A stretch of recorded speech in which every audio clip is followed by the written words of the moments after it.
Greetings all. Why can't the Emperor of Mankind be saved? In the expanse and grim universe of Warhammer 40,000, the Emperor of Mankind stands as a paragon of power and sacrifice, yet paradoxically remains confined to the Golden Throne, a living corpse tethered to the survival of humanity. The question of why the Emperor cannot be saved, why the greatest being in human history is left in an unchanging vegetative state, invites deep exploration. This video offers a detailed examination of that predicament, unspooling the interconnected tapestry of the Golden Throne, the Webway project, the Astronomican, and the relentless forces of chaos that together deny the Emperor's salvation.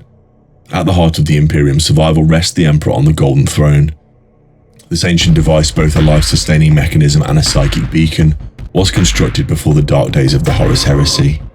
The cataclysmic civil war saw the Emperor grievously wounded as he confronted Horus, his favoured Primarch turned traitor, aboard the battleship Vengeful Spirit.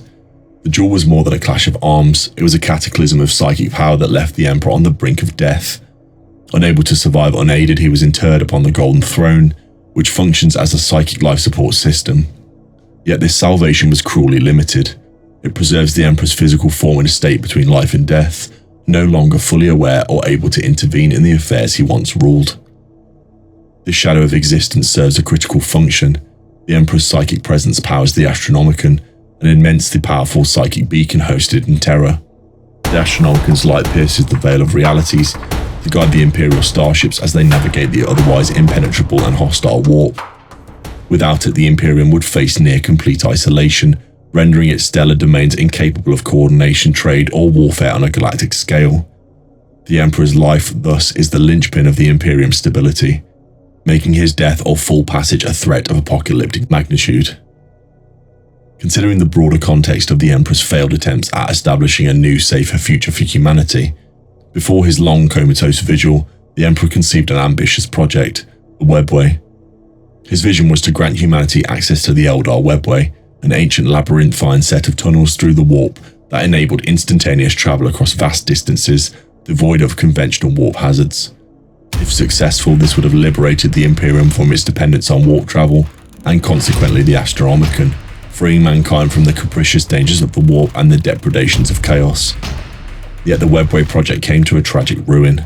During experiments to open portals to the Webway beneath Terra, the forces of chaos exploited these rifts, infiltrating the nascent passages.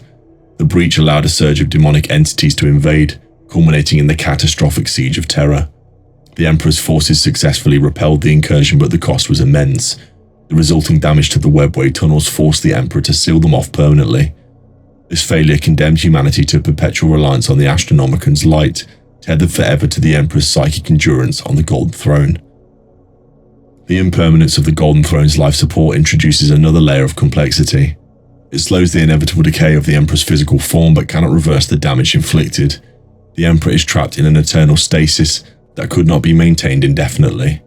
The mechanisms sustaining him require constant specialized attention, through painstaking maintenance of the throne and sacrifices to bolster his psychic link, making any attempt at revival fraught with risk.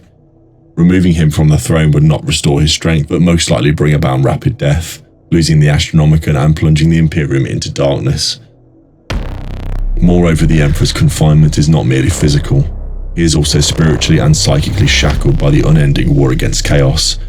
The forces of the warp, desperate to snuff out the Emperor's influence, continue to assault the Imperium's psychic defenses. The Golden Throne acts like a bulwark, preventing incursions by demonic and chaotic powers that would otherwise overrun the very fabric of reality. Within this grim calculus, the Emperor's survival in this diminished state both serves as a shield and lighthouse. Save the Emperor is to save humanity's last flicker of hope. Yet the chasm of time and war have conspired to render this impossible. Chaos itself is an insidious antagonist in this scenario, representing the manifestation of humanity's darkest fears, ambitions, and subconscious entropy. The Emperor's war against chaos is both eternal and cyclical, having begun in the earliest days of the Great Crusade and continuing unabated in the current era.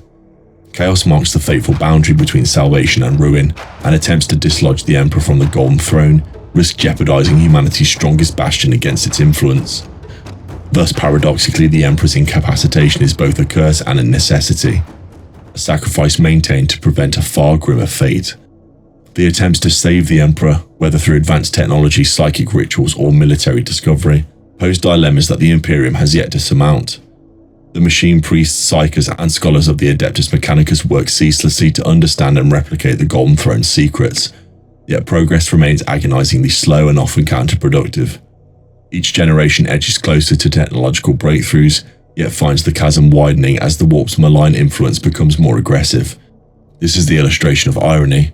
The spiderweb of dependence the Emperor's incapacitation creates further increases humanity's exposure to the warp threats.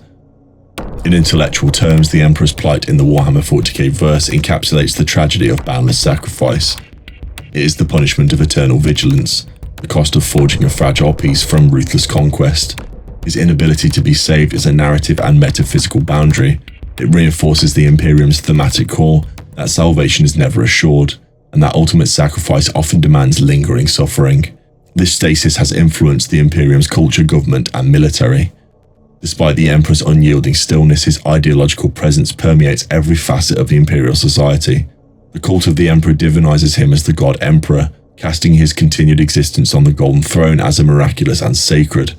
This quasi-religious veneration fills the psychic and moral void left by his physical presence, left by his physical absence, knitting together billions of lives in a fragile collective hope against the encroaching darkness.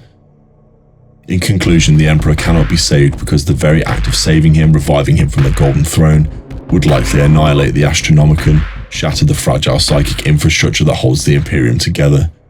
The failure of the Webway project trapped humanity in a dependence on this precarious system, and the omnipresent threat of chaos demands the Emperor's constant psychic presence as a shield. His incapacitation, while tragic, thus becomes a linchpin in the preservation of humanity itself.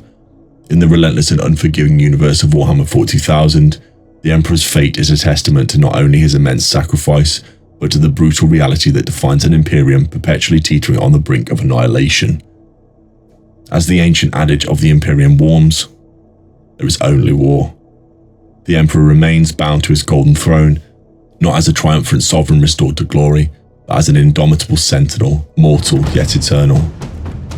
This archive has now been fully decoded. Continue your journey into the librarian with the video displayed on screen. The vast wealth of the archives continues to reveal new knowledge of the dark history of the 40K verse. In the grim dark of the far future, there is only